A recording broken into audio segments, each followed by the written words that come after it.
Good morning વિદ્યાર્થી મિત્રો. અગાઉના લેક્ચરમાં આપણે સમાંતર બાજુ ચતુષ્કોણ વિશે છે એ વાત કરી હતી, એના લક્ષણો વિશે છે આપણે ચર્ચા કરી હતી. તો એ શું હતું ફરી એક વખત યાદ કરી લઈએ. તો સમાંતર બાજુ જે ચતુષ્કોણ છે એના પાસેના ખૂણા હોય છે એ પૂરક કોણ હોય છે, સામસામેના ખૂણાઓ હોય એ સમાંતર હોય છે, એટલે કે સમાન હોય છે. બંનેનું માપ કેવું હશે? સમાન. અને ચતુષ્કોણના 40 ખૂણાનો સરવાળો 360 અંશ થશે અને એના જે વિકર્ણ છે એ પરસ્પર દુભાગે છે, એટલે કે એ 90 અંશનો ખૂણો છે એ બનાવે છે. એના પછી તો ચતુષ્કોણના જે વિકર્ણો હતા એ કેવા હોય છે? તો કે બંને સમાન હોય છે. બરાબર. પછી એના થોડાક આપણે દાખલાઓ છે જોયા હતા. તો હવે આપણે આજે એના પછીનો પ્રશ્ન છે જોઈએ. તેમાં પ્રશ્ન નંબર 9 છે. તો એમાં આપણને સમાંતર બાજુ ચતુષ્કોણ આપી છે અને આકૃતિ આપી છે. એમાં આપણે RISK કે જે સમાંતર બાજુ ચતુષ્કોણ છે એ આપણે આકૃતિ છે થોડીક અલગ પાડી દઈએ.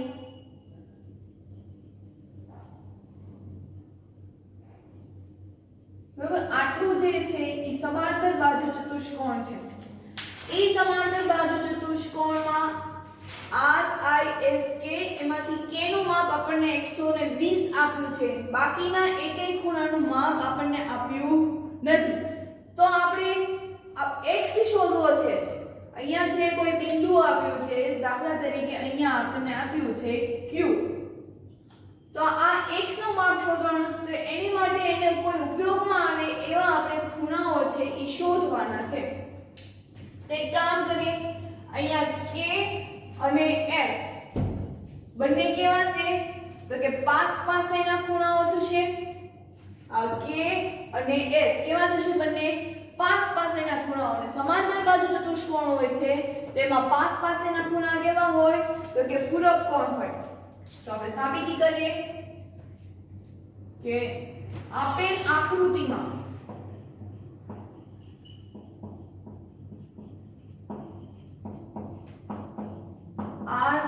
RISK માં ખૂણો k બરાબર 120 અંશ. તેથી ખૂણો k વત્તા ખૂણો s બરાબર 180. કેમ? તો કે પાસેના ખૂણા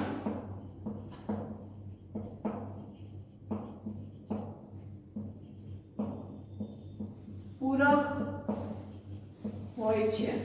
બરોબર. પાસેના ખૂણા કેવા હોય? તો કે પૂરક કોણ હોય. કિંમત મૂકી દઈએ આપણને. તો k બરાબર આપ્યું છે 120, ખૂણો s એમ 180. તો ખૂણો s બરાબર 180 માઈનસ 120.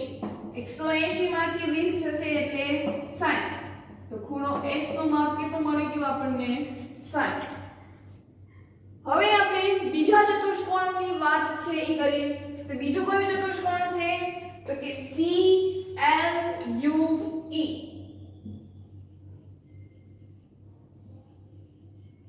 એમાં પણ આપણને એક ખૂણાનું માપ આપણને આપ્યું છે. ઈ પણ સમાંતર બાજુ ચતુષ્કોણ છે. તો જો ખૂણો ખૂણો L છે જો 70 હશે તો એની સામેનો ખૂણો કયો થશે? E. તો એ બંને પણ કેવા થશે? સમાન. તો અહીં ખૂણો L બરાબર એવું લખીએ. અહીં આકૃતિમાં CLUE માં ખૂણો L બરાબર 70 અંશ. તેથી ખૂણો L બરાબર ખૂણો E બરાબર 70 અંશ. કેમ? તો કે સામસામેના ખૂણા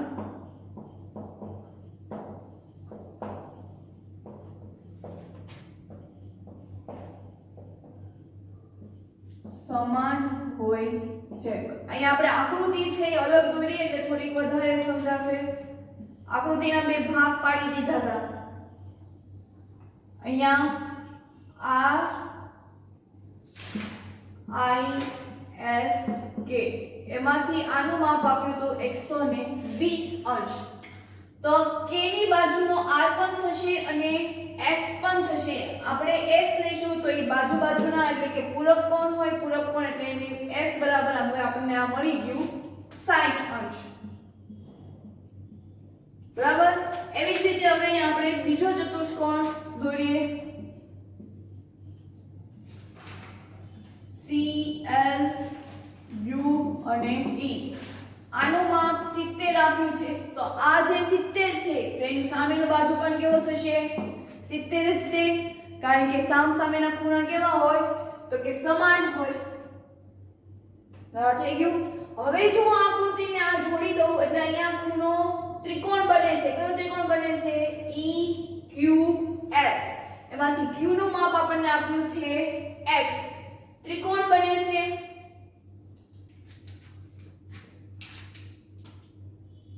અહીં ત્રિકોણ EQS માં ત્રણેય ખૂણાઓનો સરવાળો.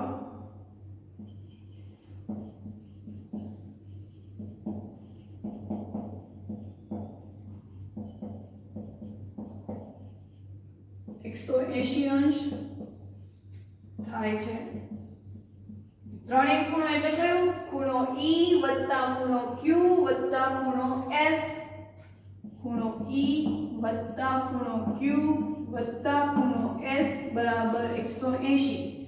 ખૂણો E એટલે આપણે શું સાબિત કર્યું? અહીંયા આપણે શું સાબિત થશે? ખૂણો E બરાબર પણ 70 અંશ. એટલે સામસામેની બાજુઓ સમાન હોય. Q આપણને x આપ્યું છે વત્તા ખૂણો S એટલે આપણે મેળવ્યું 60 બરાબર 180.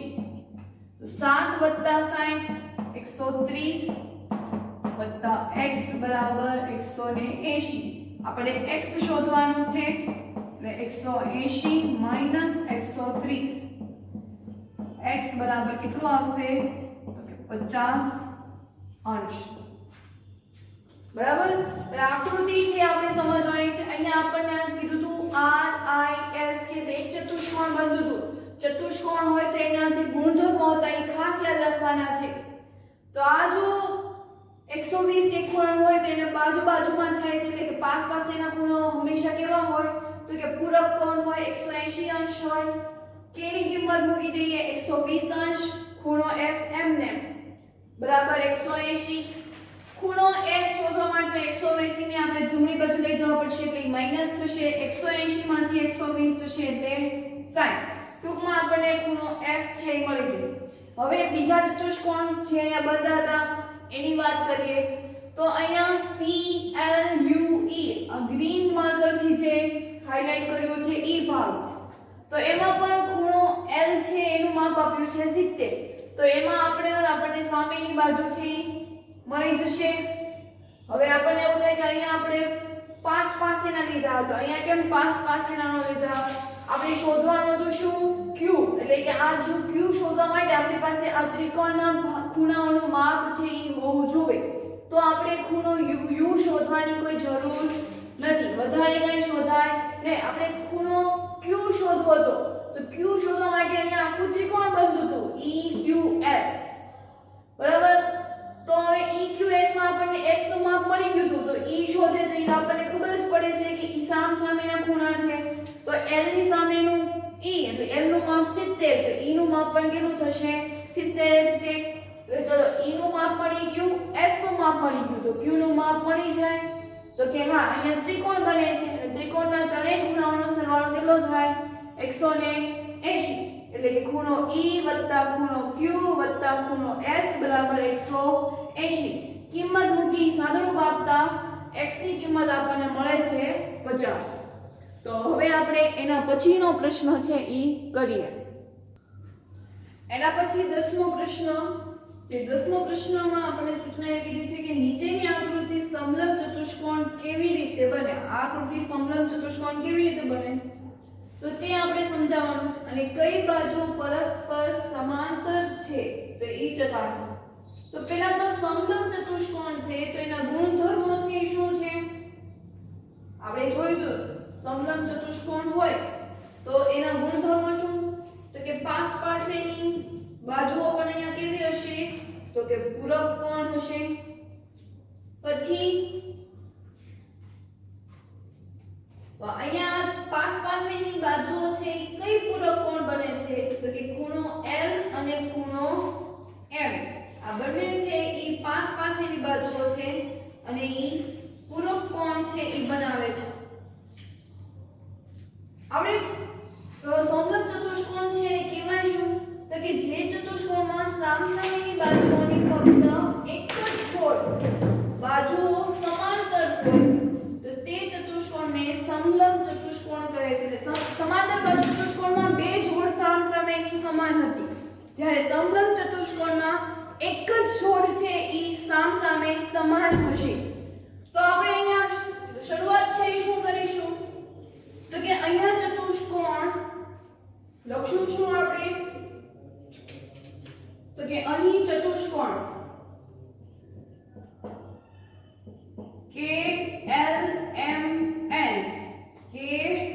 KLMN માં ખૂણો L વત્તા ખૂણો M બરાબર 180 છે એ થાય છે. કેવી રીતે થાય છે? તો આપણે નીચે લખીએ ખૂણો L વત્તા ખૂણો M બરાબર 80 વત્તા 100 એટલે શું થશે? 180. એટલે કે ચતુષ્કોણ KLMN માં ખૂણો L અને ખૂણો M કેવો થશે? તો કે પૂરક કોણ થશે. બરોબર? આ પાસેની બાજુઓનો સરવાળો થઈને કેટલું બને છે? 180. માટે ઈ શું છે? તો કે પૂરક કોણ છે. પણ અહીંયા આપણે સમજીએ પણ અહીં રેખાખંડ NM અને રેખાખંડ KL, રેખાખંડ NM અને રેખાખંડ KL ને આપણે આગળ વધાવીએ. બરોબર? આ બંનેને આપણે લંબાવીએ તો આ બંને રેખાઓ એકબીજાને છેદે છે. આપણે શું લખશું? તો એમાં કિરણ ML ને છેદવાથી બનતા છેદિકાની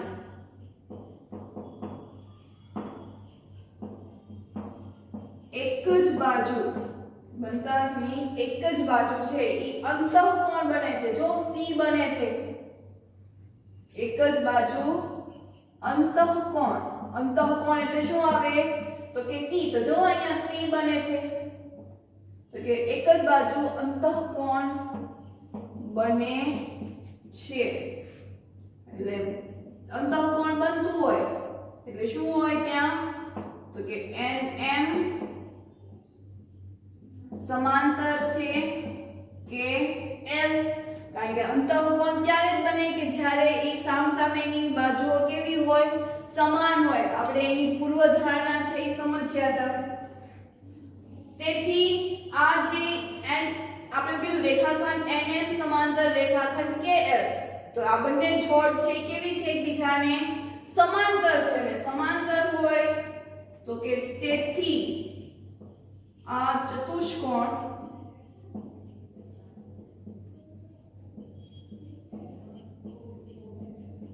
સમલંબ ચતુષ્કોણ છે.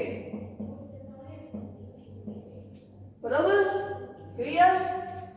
તો હવે એના પછી 11નો દાખલો પણ આની જેવો જ છે કે આપેલી આકૃતિમાં જો રેખાખંડ AB સમાંતર રેખાખંડ CD હોય તો C નું માપ શોધો.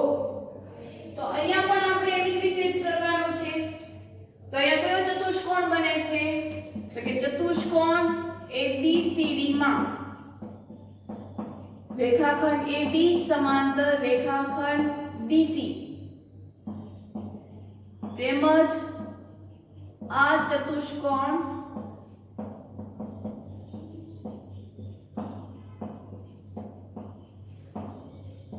સમલંબ ચતુષ્કોણ છે, બરોબર। સમાંતર સીડી આકૃતિ ઉપરથી ખબર પડે કે આ બંને છે કેવી છે, તો કે સમલંબ ચતુષ્કોણ છે।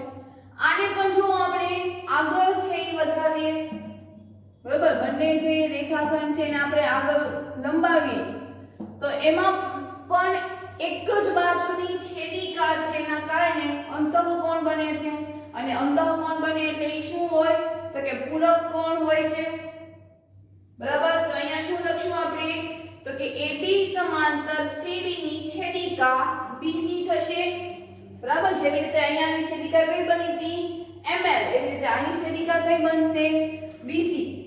તો લખીએ આપણે રેખાખંડ AB સમાંતર રેખાખંડ CD ને છેદિકા BC છે, આથી ખૂણો B વત્તા ખૂણો C બરાબર 180 કૌંસમાં લખવાનું કેમ તો કે છેદિકાથી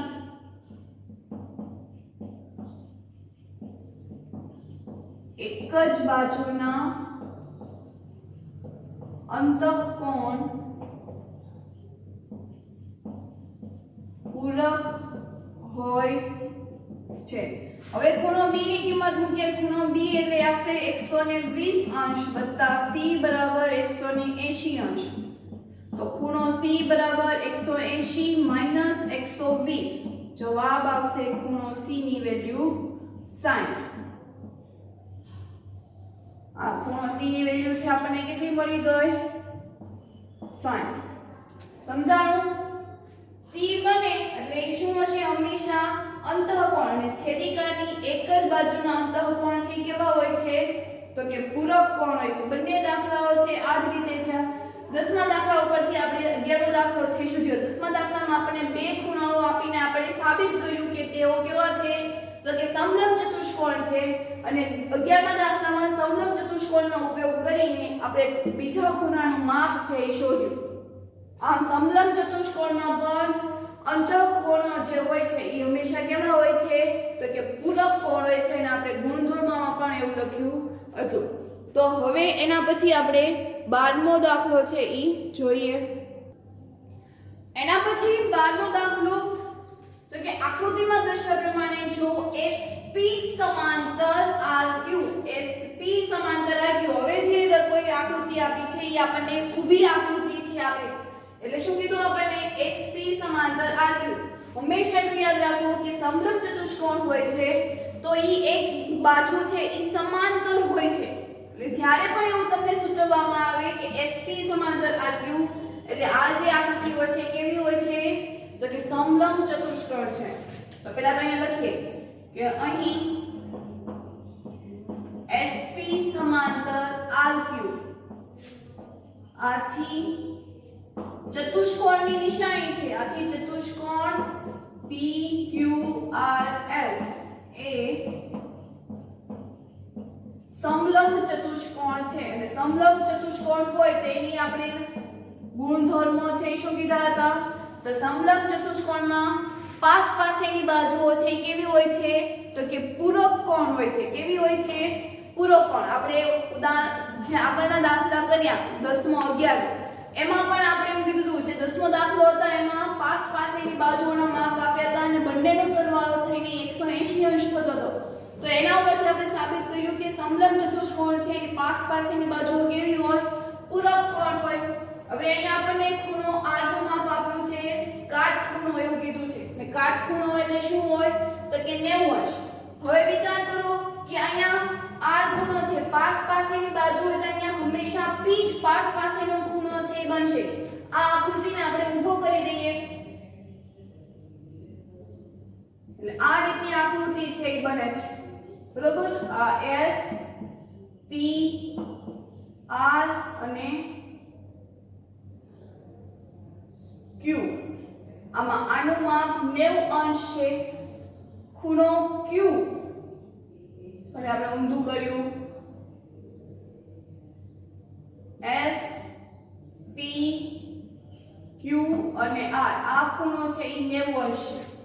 ખૂણો Q નું માપ છે ઈ 130 અંશ છે. તેની પાસેનો ખૂણો હંમેશા કયો થશે તો કે P, અને પાસેના ખૂણાઓ હંમેશા કેવા હોય પૂરક કોણ હોય. તો આથી ખૂણો Q વત્તા ખૂણો P બરાબર 180. કૌંસમાં શું લખવાનું તો કે પાસેના ખૂણા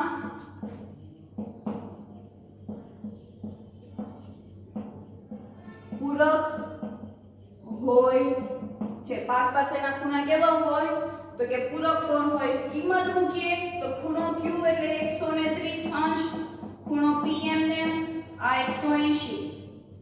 તો ખૂણો P બરાબર 180 માઈનસ 130 એટલે કેટલું આવશે 50 અંશ. ખૂણો P નું માપ કેટલું મળી ગયું આ તો કે 50 અંશ. બરોબર. તો જ તે પાસેના ખૂણા જો 130 વત્તા 50 કરીશે તો 180 અંશ થઈ જશે. તો એના પરથી ખબર પડશે કે પૂરક કોણ છે તો કે હા.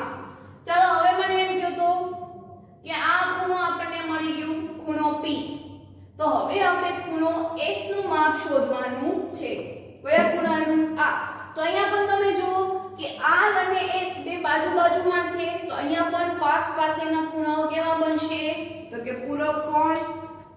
તો અહીંયા લખાય તેમજ ખૂણો R વત્તા ખૂણો S બરાબર 180. શું કામ તો કે એક જ બાજુની છેદિકાથી બનતા અંતઃકોણના ખૂણાનો સરવાળો પૂરક બને છે. અહીંયા કેવી રીતે અંતઃકોણ બનશે તો કે જો આ બંને જે રેખાઓ છે, બંને જે રેખાખંડ છે એને હું લંબાવી દઉં છું. તો એના કારણે જો C આકાર બન્યો. તો C આકાર એટલે એનું અંતઃકોણ થાય. આપણે આગળનો ભણશું 9મા ધોરણમાં અંતઃકોણ, યુગ્મકોણ, અનુકોણ. અહીંયા અંતઃકોણ બને છે એટલે C બને છે. અને C બને એટલે અહીંયા પાસેના ખૂણાઓ છે કેવા બનશે પૂરક કોણ. શું બનશે પૂરક કોણ. એટલે જો ખૂણો R છે એ અને ખૂણો S બંનેના ખૂણાનો સરવાળો થઈને કેટલું બનશે તો કે 180. હવે ખૂણો R એટલે અહીંયા આપણને કાટખૂણો આપ્યો છે. અને કાટખૂણો એટલે શું હોય એનો સરવાળો તો કે 90 અંશ વત્તા ખૂણો S બરાબર 180. તેથી ખૂણો S બરાબર 180 માઈનસ 90 અંશ. આથી ખૂણો S બરાબર પણ કેટલું મળશે તો કે 90 અંશ જ તે મળશે. એટલે આ પણ ખૂણો કેટલું મળી ગયું 90 અંશ. એટલે આ અહીંયા પણ કાટખૂણો છે એ બનશે. બરાબર. હવે તો આપણને P અને S બંનેનું માપ છે મળી ગયું. તો આપણને બુકમાં એવો પ્રશ્ન કીધું છે કે શું ખૂણો P નું માપ પણ આપણે શોધી શકીએ. બીજી રીતે પણ આપણે શું ખૂણો P નું માપ છે શોધી શકીએ તો કે હા. કેવી રીતે તો કે ચતુષ્કોણના બધા જ ખૂણાઓનો સરવાળો છે કેટલો થતો હોય તો કે 360. તો જો આ આપણને 90 મળી ગયો, ખૂણો R પણ 90 મળ્યો, ખૂણો Q પણ 130 મળ્યો. તો ખૂણો P એટલે આપણે બધા જ ખૂણાઓનો સરવાળો કરીને 360 માંથી આપણે બાદ કરશું તો ખૂણો P મળશે. તો કે હા. તો આપણે લખવાનું કે ચતુષ્કોણના ત્રણેય ખૂણાઓનો સરવાળો કેટલો થશે તો કે 360. આથી ખૂણો P વત્તા ખૂણો S વત્તા ખૂણો Q વત્તા ખૂણો R બરાબર 360 અંશ. કિંમત મૂકી દઈએ. ખૂણો P માટે શોધવાનું એટલે એમને ખૂણો S અહીંયા કાટખૂણો બતાવે છે. કાટખૂણો એટલે શું હોય તો કે 90 અંશ. એવી જ રીતે ખૂણો R પણ શું થશે 90 અંશ. ખૂણો Q આપ્યું છે આપણને 130 એટલે એટલે 360 ખૂણો P એમને વત્તા 90 વત્તા 130 વત્તા 90 એટલે શું આવશે 310 બરાબર 360 અંશ ખૂણો P બરાબર 360 અંશ માઈનસ 310 અંશ એટલે ખૂણો P નું મૂલ્ય કેટલું મળ્યું આપણને 50 એટલે તમે ગમે મેથડ થી તમે ખૂણો P શોધો આપણને બંનેનું વેલ્યુ છે કેવી મળશે સરખી જ છે તો આવી જ રીતે તમારે હોમવર્કમાં ખૂણા R માટે પણ જે બીજી રીત છે ઈ પણ આપણે શોધવાની છે જે તમારે જાતે છે ઈ કરવાની છે તો અહીંયા આપણે એક સ્વાધ્યાય છે પૂર્ણ કર્યો તો હવે પછીના બીજા લેક્ચરમાં આપણે સમલંબ ચતુષ્કોણ પતંગાકાર ચતુષ્કોણ વિશે વાત કરીને આપણે એના પછીના જે સ્વાધ્યાય છે એ જોઈએ હોમવર્કમાં તો કે આખો જે સ્વાધ્યાય છે ફરીથી રફ બુકમાં કરવાનો છે ઘડિયા પણ લખવાના છે વર્ગ અને વર્ગમૂળ તેમજ ઘન અને ઘનમૂળ પણ લખવાના છે તો અહીંયા આપણે આજનો લેક્ચર પૂર્ણ કરીએ